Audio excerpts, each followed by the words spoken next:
قل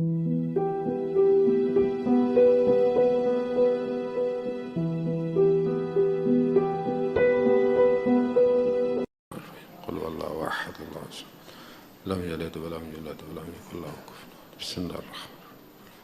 احد الله الصمد لم يلد. بسم الله الرحمن الرحيم.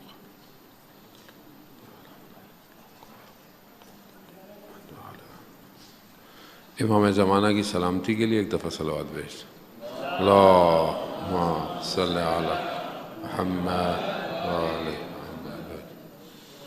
لا حول ولا قوة الا باللہ العلی العظیم حسبنا اللہ ونعم الوکیل ونعم المولا ونعم النصیر اعوذ باللہ من الشیطان الرجیم بسم اللہ الرحمن الرحیم الحمد للہ الذی یؤمن الخائفین وینجی الصالحین ویضع المستکبرین ویہلک ملوکا ویستخلف آخرین والصلاة والسلام علی رسول ثقلین محبوب رب المشرقین والمغربین جد الحسن والحسین نبینا سیدنا بالقاسم محمد اللہم صلی علی محمد وآلہ الطیبین الطاہرین المعصومین لا سیما بقیت اللہ فی الارضین روحی وارواحنا لتراب مقدم الفدا ولعنۃ اللہ علی اعدائہم اجمعین بسم اللہ الرحمن الرحیم رب اشرح لی صدری ویسر لی امری واحلل عقدۃ من لسانی یفقہوا قولی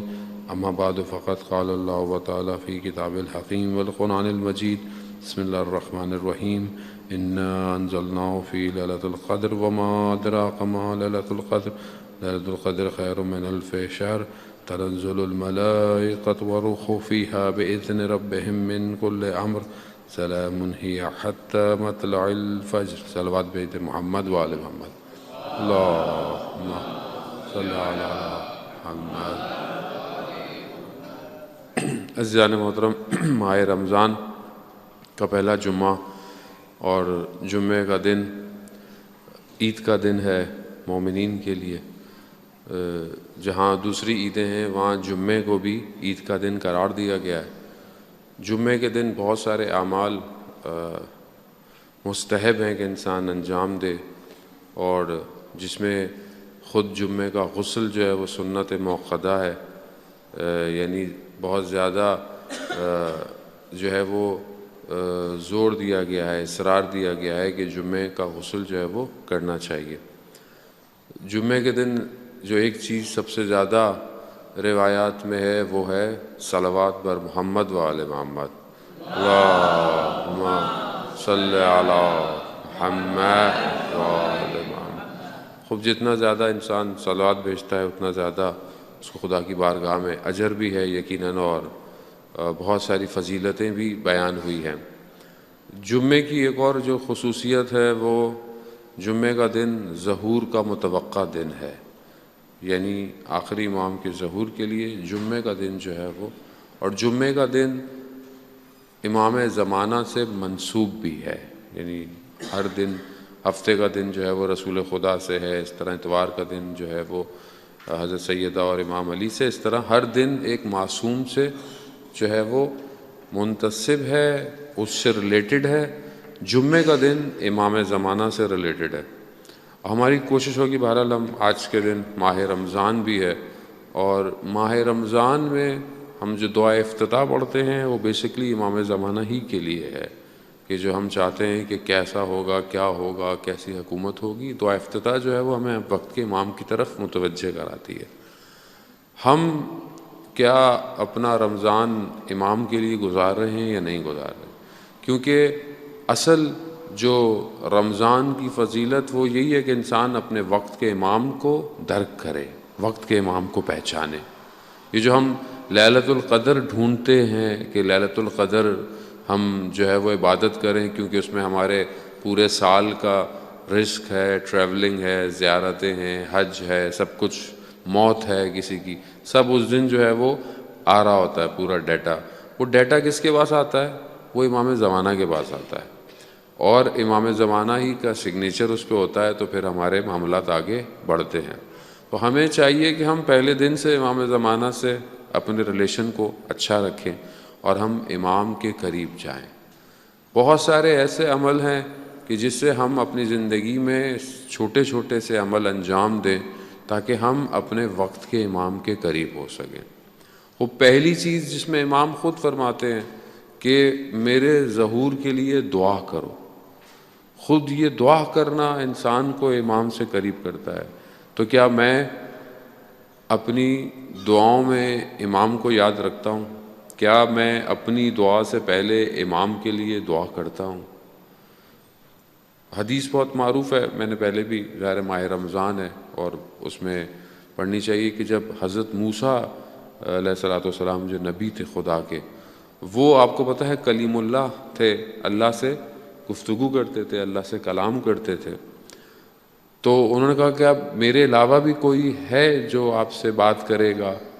تو پروردگار نے کہا ہاں، آخری زمانے میں یعنی آخری نبی کی ایک امت ہوگی کہ وہ مجھ سے کلام کرے گی، یعنی وہ مجھ سے بات کرے گی، اور میرے اور آپ کے درمیان موسیٰ 70 حجاب ہیں، 70 پردے ہیں، لیئرز ہیں، مگر اس امت کے اور میرے درمیان میں کوئی حجاب نہیں ہوگا۔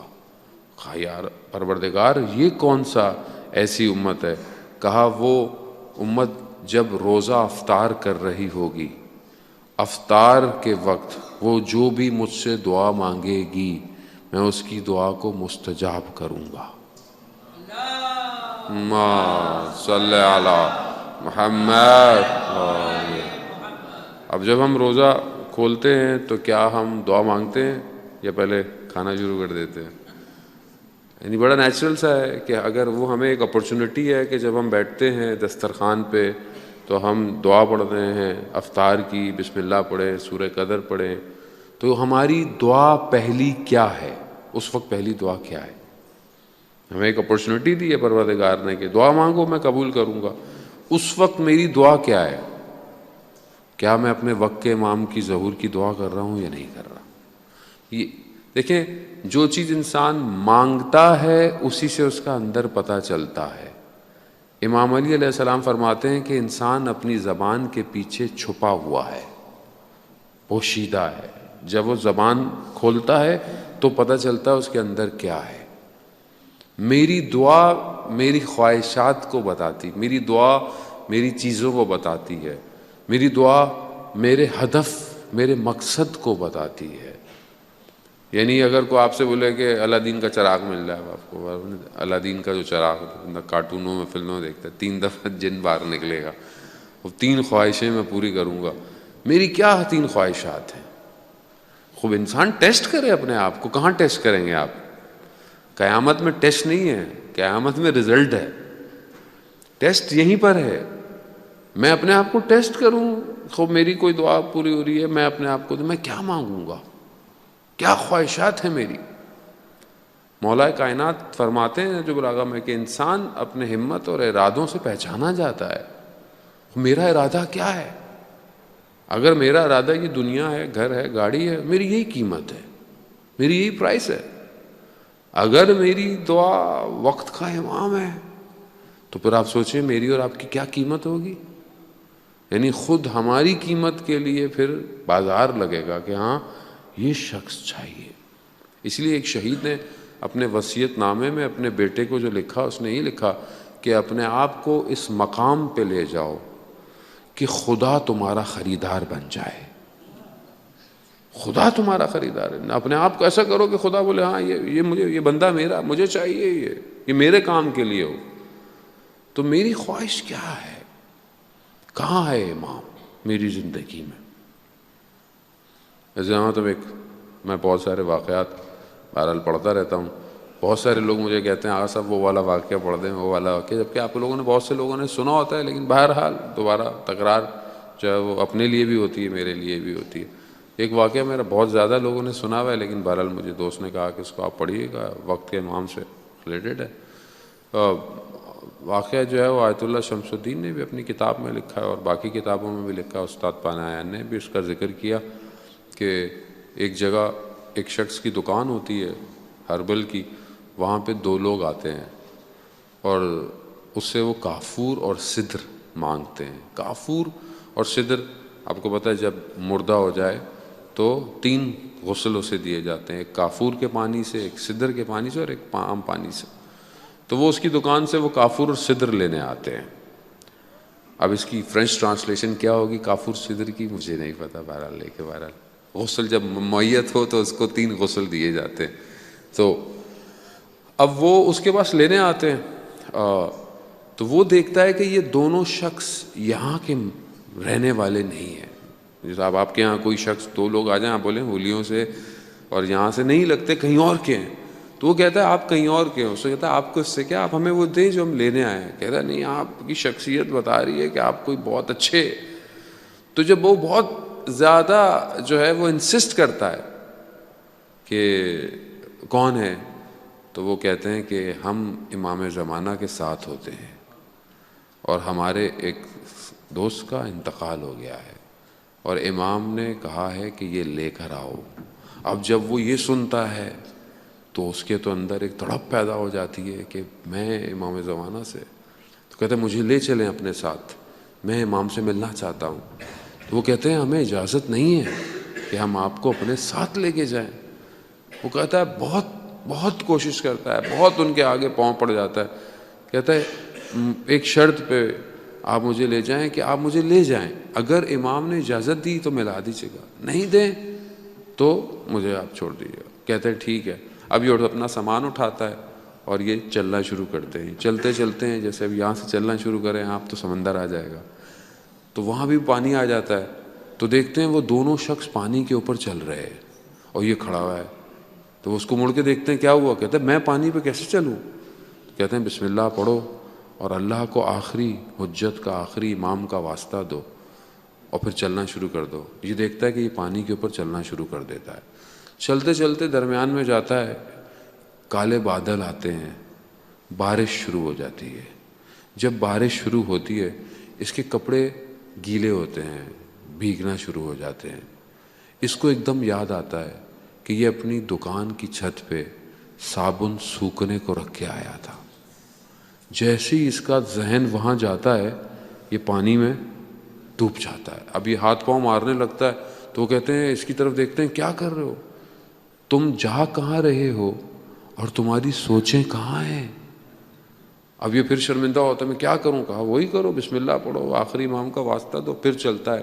چلتے چلتے کنارے پہ پہنچتے ہیں، دور ایک خیمہ ہوتا ہے جہاں سے ایک سبز گرین کلر کا نور آ رہا ہوتا ہے۔ اس کو روک دیتے ہیں اور وہ خود اندر چلے جاتے ہیں، اور اندر سے اس کو یہ آواز آتی ہے۔ یہ کہتے ہیں کہ مولا اس نے بہت اصرار کیا، بہت انسسٹ کیا، ہم لے آئے، تو کیا اس سے ملاقات کریں گے؟ تو یہ خود کہتا ہے کہ میں نے وہ جملے سنے۔ کہتے ہیں امام فرماتے ہیں کہ جس کی سوچیں صابن میں ہو وہ ہمارے کسی کام کا نہیں۔ عزیزان محترم، اس کا کاروبار وہی تھا، اس لیے اس کی سوچیں، میری سوچیں کہاں ہیں؟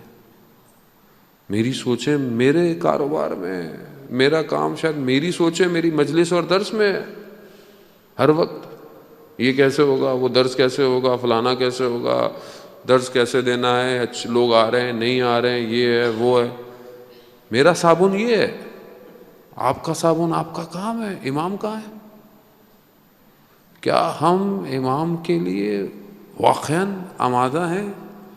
کیا ہم اپنے آپ کو اس قابل کیا ہے کہ اگر امام کی آواز آئے گی تو ہم اپنے کاموں کو چھوڑ کر جا پائیں گے؟ آج تو میرا فون کھو جائے تو میری طبیعت خراب ہو جاتی ہے، حالانکہ رکھا ہوا میں نہیں ہوتا ادھر، تو میں کیسے چیزوں کو چھوڑوں گا؟ اس کے لیے اگر آج میں نے پریکٹس نہیں کی، آج میں نے اپنے وجود کو دنیا سے اٹیچمنٹ سے دور نہیں کیا، میں نہیں کر سکتا۔ دور ہونے کا مطلب یہ نہیں ہے کہ آپ سب چیزوں کو چھوڑ دو، پہاڑوں میں چلے جائیں، اوپر جا کے بیٹھ جائیں، نہیں۔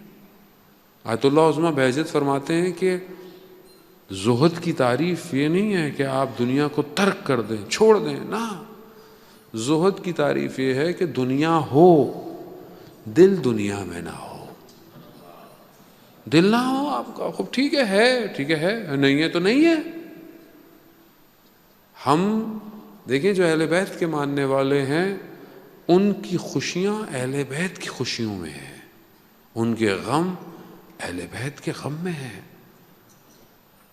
بہت بڑے عالم دین تھے، ان کے گھر پہ عید غدیر کا جشن تھا، لوگ آئے ہوئے تھے، گھر والوں نے خبر دی کہ بیٹا کنویں میں گر کے مر گیا ہے، انہوں نے اظہار نہیں کیا، بولا جشن ہو رہا ہے ہونے دو۔ جب جشن ختم ہو گیا تو کچھ لوگوں کو روکا کہ بیٹے کی تدفین کرنی ہے، رک جائیے۔ کہا کیوں، پہلے کیوں نہیں بتایا؟ کہا غدیر کا جشن تھا، کیسے بتا سکتا تھا؟ خوب یہ ہماری اٹیچمنٹ، میں آپ کو نہیں کہ میں خود اپنے آپ کو، میں خود گرفتار ہوں، یعنی مجھے اپنے بیٹے سے کتنی محبت ہے، مجھے اپنے بچے سے کتنی محبت ہے، اگر اس کو کچھ ہو جاتا ہے تو میں کتنا پریشان ہوتا ہوں، مگر کیا اسی پریشانی میں میں خدا کی بارگاہ میں متوجہ ہوتا ہوں کہ پروردگار تو نے ہی تو اولاد دی ہے، اگر تو ہی اس کو صحیح نہیں کرے گا تو کون کرے گا، اور اگر تو اس پہ راضی ہے کہ جیسا یہ ہے تو پھر مجھے بھی راضی رکھ۔ یہ ہے، لیکن میں بعض اوقات اپنی ذرا سی کوئی چیز چھوٹتی ہے تو میں تو خدا کی بارگاہ میں یہ کیا کیا پروردگار میرے ساتھ، میں تو نمازیں پڑھتا تھا، میں تو روزے رکھتا تھا، میں نے تو عمرہ کیا، میں نے تو زیارتیں کی ہیں، یہ کیا ہے؟ استاد پناہیان کہتے ہیں کہ یہ ادب نہیں ہے خدا کی بارگاہ میں، خدا کی بارگاہ میں مانگنے کا ادب یہ ہے کہ خدا تیرا شکر، تو نے مجھے دن دیا، تو نے مجھے آنکھیں دیں، تو نے مجھے زبان دی، تو نے مجھے یہ نعمتیں دی، پہلے ان نعمتوں کا تو ذکر کریں جو دیا، میں پہلے ان کا ذکر کرتا ہوں جو مجھے نہیں ملا، جبکہ کتنا کچھ تو خدا نے مجھے دیا ہوا ہے۔ اگر میں اسی حالت میں رہا جزانے بڑا سخت ہو جائے گا۔ امام لوگ سوال کرتے ہیں مولانا صاحب اتنے عرصہ ہو گیا 313 لوگ نہیں ہو پا رہے، 313 1185 سال ہو گئے امام کی ولادت کو، 313 نہیں ہو پاتے ہیں۔ خوب 313 کیسے ہوں؟ کیسے ہوں؟ آپ اپنے آپ کو دیکھ، میں اپنے آپ کو دیکھتا ہوں شرمندہ ہوتا ہوں، میں آپ سے کیا کہوں؟ ہمارے ایک دوست نے بتایا، ہمارے ایک استاد مسجد جمکران میں جو کم کے نزدیک ہے، امام زمانہ سے منسوب ہے، وہاں پہ ایک لڑکے کو دیکھا کہ اس کی حالت بڑی عجیب سی تھی، اس سے پوچھا کیا ہوا؟ کہا میری امام سے ملاقات ہوئی ہے۔ تو کہا تم نے امام سے کیا بات کی؟ کہا میں نے امام سے پوچھا مولا اتنے سارے لوگ مسجد میں آئے ہوئے، آپ 313 نہیں ہیں ابھی تک، تو تھاؤزنڈز پیپل ہیں۔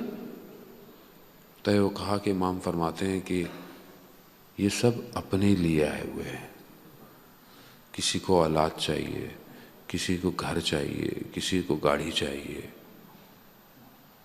میرے لیے کون آیا ہے؟ میں آپ اپنے آپ سے پوچھیں، جب میں جاتا ہوں کہیں پہ زری پہ، میں کیا دعا مانگتا ہوں؟ میری دعا کیا ہے؟ میں خود پریشان ہوں عزیزان محترم، میں کیا مانگوں خدا سے؟ کیونکہ امام میرے لیے امپورٹنٹ نہیں ہے، خدا نخواستہ ہے، ایسا نہیں کہ نہیں ہے، لیکن جس طرح ہونا چاہیے تھا۔ ہم کیوں کربلا ہر وقت سنتے رہتے ہیں؟ تاکہ ہم یہ دیکھیں جو کربلا میں تھے انہوں نے کہا کہ ہمیں کاٹ دو، ٹکڑے کر دو، لیکن امام حسین ہم آپ کو نہیں چھوڑیں گے۔ کیوں ہم بار بار کربلا سنتے ہیں؟ اس لیے کہ ہم اپنے آپ کو آمادہ کریں۔ ہم اپنے آپ کو اگر آمادہ نہیں کریں گے تو ہم کیسے؟ رمضان برکتوں کا، رحمتوں کا، دعاؤں کا، استغفار کا مہینہ، اپنے آپ کو بہرحال تیاری کرنے کا مہینہ، عبودیت بندگی کا مہینہ، اوبیڈینسی بہت ہائی ہے اس مہینے کے اندر۔ آپ اپنی آنکھوں کو کنٹرول کر رہے ہیں، آپ اپنی زبان کو، یہی ایک موقع ہے کہ میں اپنی اس پوری انرجی کو ڈائیورٹ کر دوں امام زمانہ کی طرف، اور اپنا سب کچھ لے جاؤں کہ میرا روزے کی سحر امام کے ذکر سے ہو، میرے روزہ افطار امام کی ذکر سے ہو۔ واہ، یعنی صرف امام ہو تو میرا روزہ قبول ہے، کیونکہ رمضان بغیر امام زمانہ کے بالکل ایسے ہی ہے جیسے نماز بغیر وضو کے۔ سے امام نہیں ہے، میں اپنی زندگی گزار رہا ہوں، آپ بولیں گے مولانا صاحب ہمیں تو کوئی پریشانی نہیں ہے، ہم تو خوش ہیں، اچھا کاروبار چل رہا ہے، دکان چل رہی ہے، گھر چل رہا ہے، ہاں کیا ضرورت ہے امام زمانہ کی؟ سوال تو یہی ہے کہ مجھے کیا ضرورت ہے امام کی؟ عزیزان محترم، بشریت انتظار کر رہی ہے کہ کوئی آئے جو دنیا کو نجات دے۔ دنیا میں کتنا ظلم ہو رہا ہے، چاہے وہ مسلمان ہو یا غیر مسلم، اس سے کوئی فرق نہیں پڑتا، دنیا میں ظلم ہو رہا ہے، کتنے ملکوں میں ظلم ہو رہا ہے، کتنے لوگ بھوکے پیاسے ہیں، کتنوں کا حق مارا جا رہا ہے، کتنی پریشانیاں ویسے بھی ہیں۔ اور اگر خدا نخواستہ یہ سب نہیں بھی ہوں تو مگر آپ کا دل نہیں چاہتا کہ امام آئے؟ کیا میری آنکھیں نہیں چاہتی ہیں؟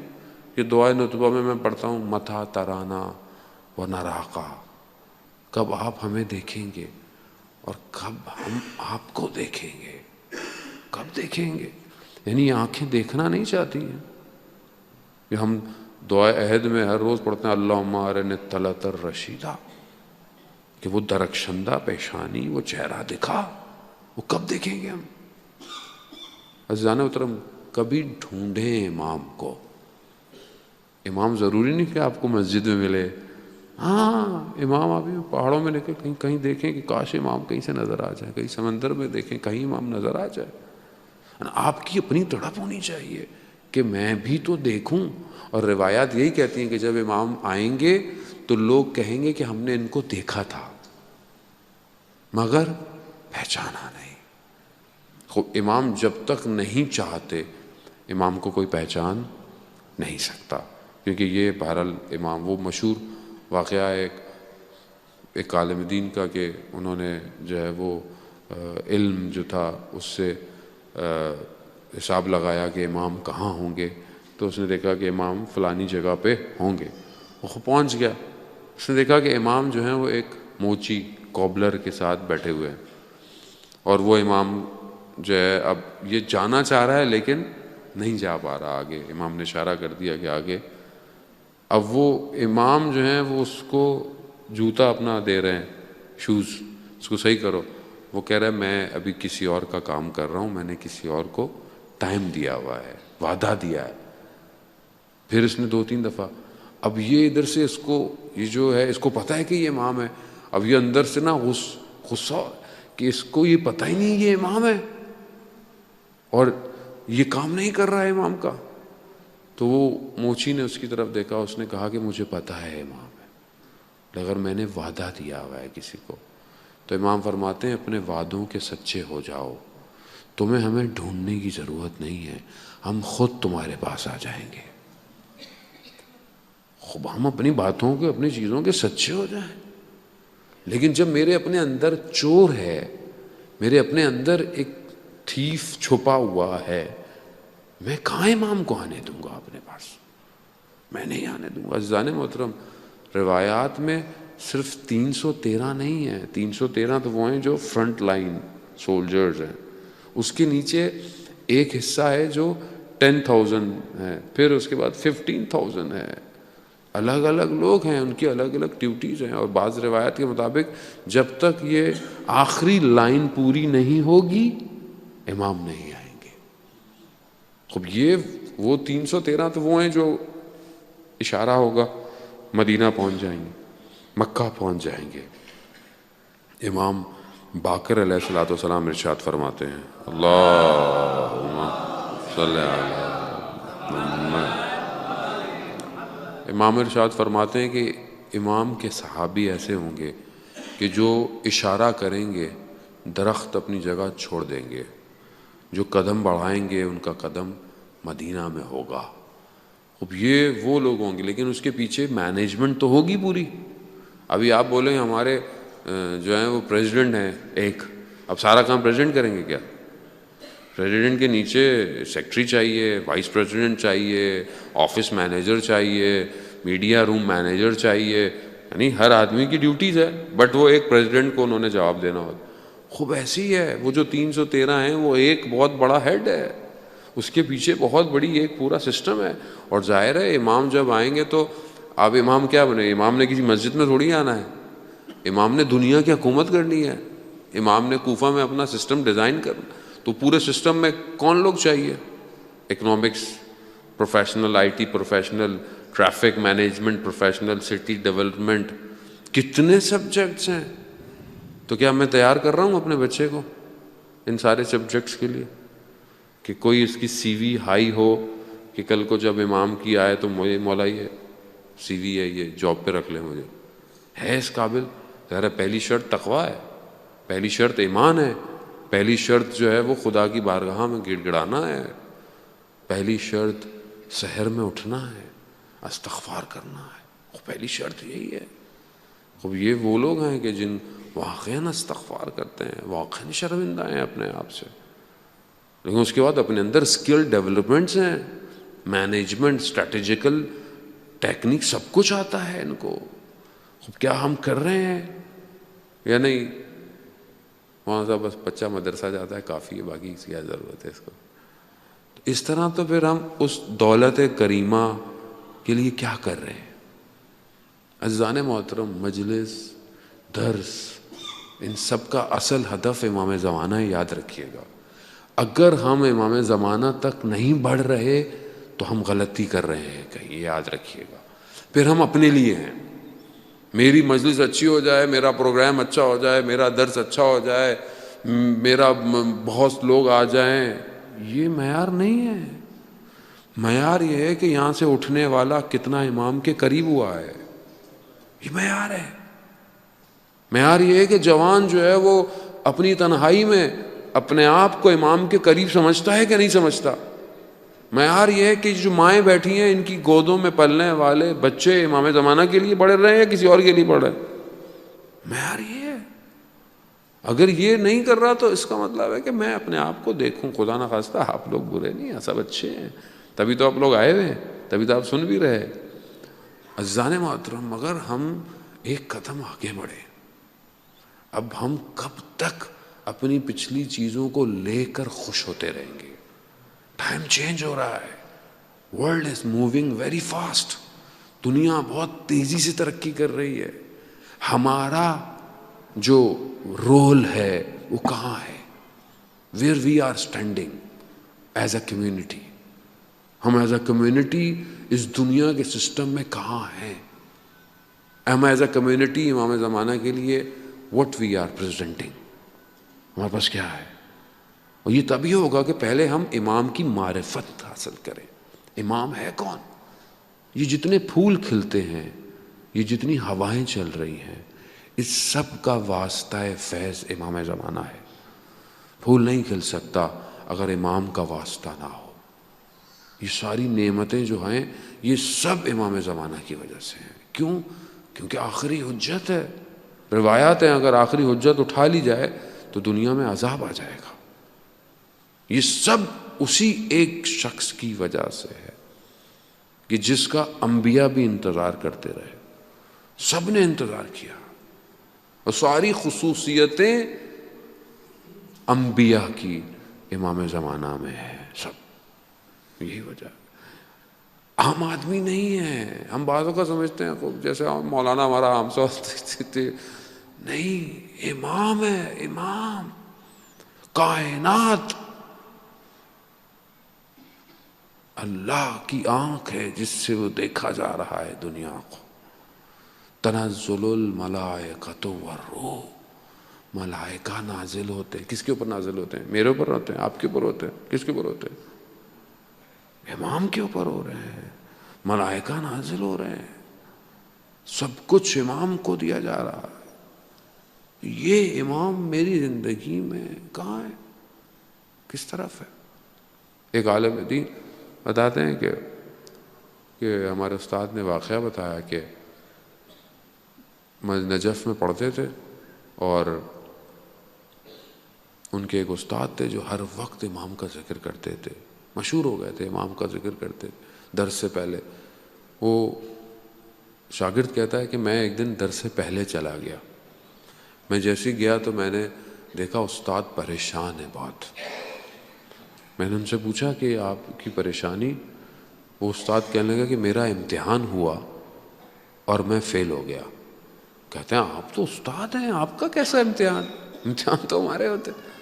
کہتے ہیں نہیں، میں سو رہا تھا، میں نے خواب میں دیکھا کہ آواز آئی ہے امام کا ظہور ہو گیا ہے۔ میں اٹھا، پھر آواز آئی کہ امام ہمارے شہر میں ہے۔ کہہ رہے میں نے جلدی جلدی کپڑے پہنے کہ میں جاؤں۔ کہتے میں باہر نکلا تو رش، لوگ توڑے جا رہے ہیں ایک طرف۔ تو میں نے دیکھا کہ کوئی مجھے امپورٹنس نہیں دے رہا، کوئی میرے کپڑوں کے اوپر سے ٹکراتا ہوا، کوئی پاؤں رکھتا ہوا باقی جا رہا ہے۔ تو میں بڑا عجیب سا ہوا کہ میں اتنا بڑا استاد ہوں اور کوئی مجھے دھیان نہیں دے رہا۔ تو کہتا ہے خیر میں نے دیکھا کہ سب دوڑتے ہوئے امام کی طرف جا رہے ہیں۔ تو کہتا ہے میں بھی بڑی مشکل سے امام کے قریب پہنچا اور میں نے امام کو یہ کہا کہ مولا آپ کو آنے کی کیا ضرورت تھی، ہم تھے نا۔ یہی خطرہ ہے کہ یہ جو ہم الاجل الاجل کی دعائیں کر رہے ہیں، آ جائیے آ جائیے، آ گئے تو کیا ہوگا؟ بقول استاد سبت جعفر کے کہ کس نے کی ہے تیاری، کیا دکھائیں گے ہم امام کو؟ بات ہی ہوتی ہے کہ بعض اوقات ہم کہتے ہیں نہیں میں خود کر لوں گا، ابھی امام آئیں گے تو میں کیا کروں گا؟ میں بولوں مولا میں تو مجلس پڑھتا ہوں۔ تو مولا کہیں گے مجلس تو میں پڑھوں گا، تم کیا کرو گے؟ تو کیا میرے اندر کوئی اور سکلز ہیں کہ میں امام کے ساتھ کوئی کام کر سکوں؟ وی ہیو ٹو تھنک، مجھے سوچنا چاہیے، مجھے اپنی سکلز کو انہینس کرنا چاہیے۔ امام بولنے جاؤ چوکیدار بن جاؤ، وہ کھڑا ہو پاؤں گا؟ او مولا میں مینیجر، او مائی گاڈ، میں تو یہ میری گاڑی اور میں تو اس میں گھومتا تھا، میں چوکیدار بنوں گا، میں گیٹ کیپر بنوں گا مولا؟ کیا ہے یہ میرے اندر کہ جو مجھے امام بولے میں کر پاؤں گا؟ مگر جو کربلا میں تھے ان جیسا کوئی نہیں ہو سکتا، مگر انہوں نے راستہ دیا ہے، کم از کم ہمیں ایک راستہ تو دیا ہے۔ کسی نے یہ کہا ہے امام حسین کو کہ مولا یوں کر لیتے ہیں، یہ کر لیتے ہیں؟ کسی نے مشورہ دیا؟ نہیں، بس ہر کوئی یہ چاہتا تھا کہ ہمیں بھیج دیں، بس آپ، ہر کوئی یہی چاہتا تھا۔ حضرت عباس کتنے شجاعت، جس کو مولا علی نے سکھایا ہو، مگر کہیں کہا کہ میں کچھ کروں؟ نہیں، نگاہیں جھکی ہوئی ہیں امام کے آگے۔ یہی وفا ہے عباس ہے۔ وفا کیوں مشہور ہے؟ کیونکہ حضرت عباس نے اطاعت کی، مطیع للرسول ہی، زیارت میں حضرت عباس کے۔ تو کیا ہم حضرت عباس سے یہ وفا مانگ رہے ہیں کہ ہمیں امام زمانہ کی یہ وفا مل جائے، کہ ہم بھی اپنے وقت کے امام کے لیے ایسے ہی ہوں جیسے مولا آپ تھے اپنے امام کے لیے؟ یہ مانگے ہم حضرت عباس سے؟ کیونکہ ہماری سوچوں کی ڈائمنشن ہی کچھ اور ہے۔ اصل میں ہم دنیا کو کسی اور طرح دیکھ رہے ہیں، دنیا کچھ اور ہے۔ دنیا کو ہم چینج کریں عزیزان محترم، میں آپ نے نہیں کیا، کون کرے گا مجھے آپ بتائیں؟ کوئی اور مخلوق اترے گی دوسری گلیکسی سے جو امام زمانہ کے ساتھ ہوگی؟ نہیں، یہیں سے لوگ اٹھیں گے، آپ میں سے ایک ہوگا۔ ہمیں لوگ کہتے ہیں آپ ادھر ادھر دنیا میں ہر جگہ جاتے ہیں، کبھی کہاں کبھی کہاں۔ خوب ہم اسی خواہش میں جاتے ہیں کہ شاید کسی جگہ سے کوئی ایک شخص امام کے ساتھ ہو جائے گا۔ ہمارا نہیں پتا کہ ہم پتہ نہیں ہوں گے، نہیں ہوں گے، کسی کو نہیں پتا۔ جب تک آپ حق پہ مر نہیں جاتے آپ کو نہیں پتا آپ حق پہ ہیں۔ خدا کرے کہ ہم ثابت قدم رہیں، اور ہماری دعا بھی یہی ہونی چاہیے کہ پروردگار ہمیں ثابت قدم رکھ، ہمارے دل کو، ہمارے قلوب کو دین پہ قائم رکھ، کیونکہ آج جو دور ہے وہ اتنا خطرناک دور ہے کہ بڑے سے بڑا انسان گر جا رہا ہے۔ اور یہ آخری ٹائم جسے ہم لاسٹ ایرا، ایپوکلپس، آپ کچھ بھی کہہ لیں اسے، یہ وہ لاسٹ ایرا ہے کہ جس میں چیکنگ بہت سٹرونگ ہو گئی ہے، ہر آدمی چیک ہو رہا ہے۔ جیسے آپ کافی یا چائے چھانتے ہیں نا کہ جو ہلکا ہوتا ہے وہ گرتا جائے گا، گر رہے ہیں لوگ، گر رہے ہیں۔ اگر ہم چاہتے ہیں کہ ہم مضبوط رہیں تو ہمیں اپنے آپ کو امام زمانہ سے اٹیچ کرنا پڑے گا، متصل کرنا پڑے گا، اگر ہم نے نہیں کیا عزیزان محترم۔ اور اس میں پہلی چیز دعا ہے، اللہم قل ولیک الفرج والعافیت والنصر والمستشدین بین یدیک. ہم دعا مانگے امام کی. استاد پانایان کہتے ہیں کہ ہم جو دعائے سلامتی امام زمانہ پڑھتے ہیں، مطلب خدا کی سب سے بیسٹ مخلوق کون ہے اس ٹائم دنیا میں؟ خدا کی سب سے بیسٹ مخلوق جس سے خدا محبت بھی کرتا ہے وہ کون ہے؟ کہا امام زمانہ. تو کہتا ہے ہماری دعا مانگنے کی کیا ضرورت ہے؟ خدا تو جب خدا کی بیسٹ مخلوق وہی ہے، خدا خود اس کی حفاظت کرے گا، تو پھر ہم کیوں دعا مانگ رہے ہیں؟ تو وہ فرماتے ہیں کہ خدا ہمیں چاہتا ہے کہ وہ تو اس کی بہترین مخلوق ہے، لیکن وہ چاہتا ہے کہ تم بھی درمیان میں آ جاؤ اور اللہ سے دعا مانگو اس مخلوق کی، تاکہ تم بھی بہترین ہو جاؤ. ما صلی علی محمد. ہم خدا کے لیے کیا اللہم کل ولی حجت ابن الحسن صلواتک علیہ وعلی آبائہ.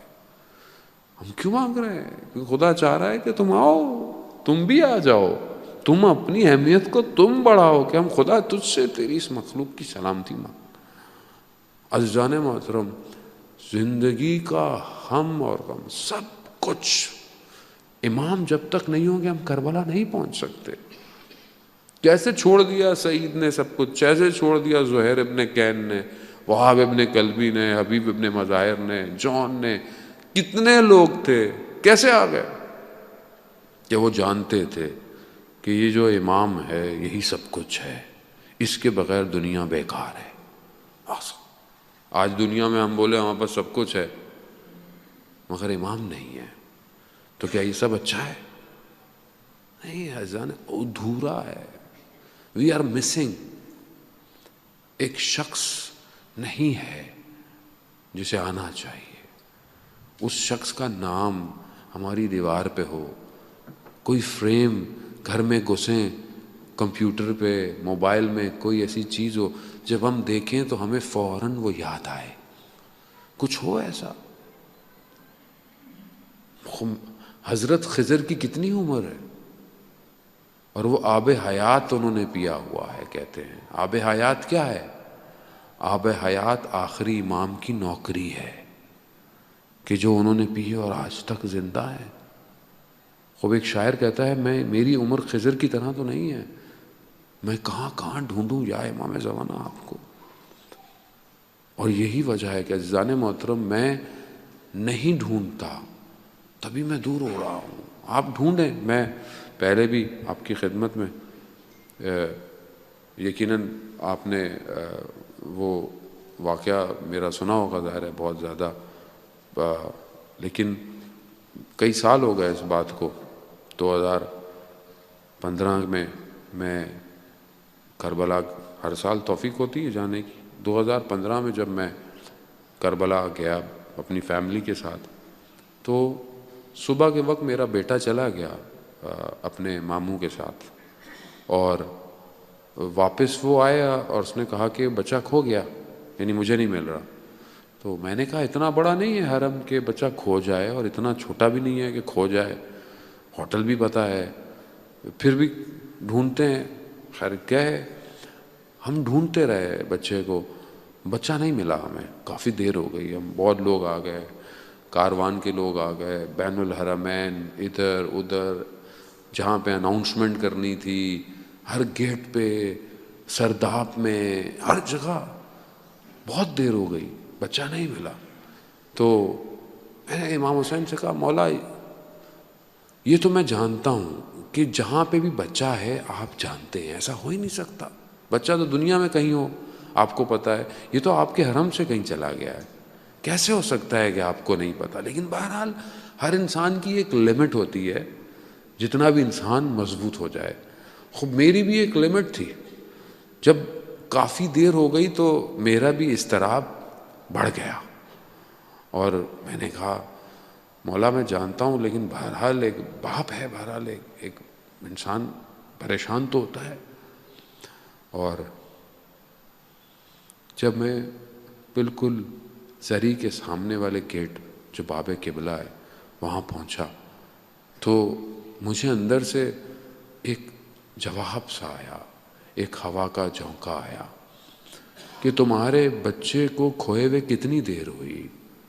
کچھ گھنٹے، 3-4 گھنٹے ہوئے، اور تم کتنے پریشان ہو، اور کتنا تم حرم میں دوڑ رہے ہو، جہاں تم نے کبھی حرم کی زیارت بھی نہیں کی تھی وہاں بھی تم جا رہے ہو۔ کچھ گھنٹے تم اپنے بچے کو ایسے ڈھونڈ رہے ہو۔ 1100 سال سے ہمارا بچہ نہیں آیا، تم نے اس کو ایک دفعہ ڈھونڈا، ایسے ایک دفعہ۔ میں گر گیا، نہیں واقعاً نہیں ڈھونڈا ہم نے کہاں ڈھونڈا ہے امام کو آج تک؟ کبھی مسجد کوفہ میں ڈھونڈا، کبھی مسجد سہلا میں ڈھونڈا، کبھی مکہ میں ڈھونڈا۔ علی ابن مہزیار جو کہ 20-22 سال حج کرتا رہا اور امام سے کہ امام مل جائیں، امام مل جائیں، امام نہیں ملے، مایوس ہو گیا۔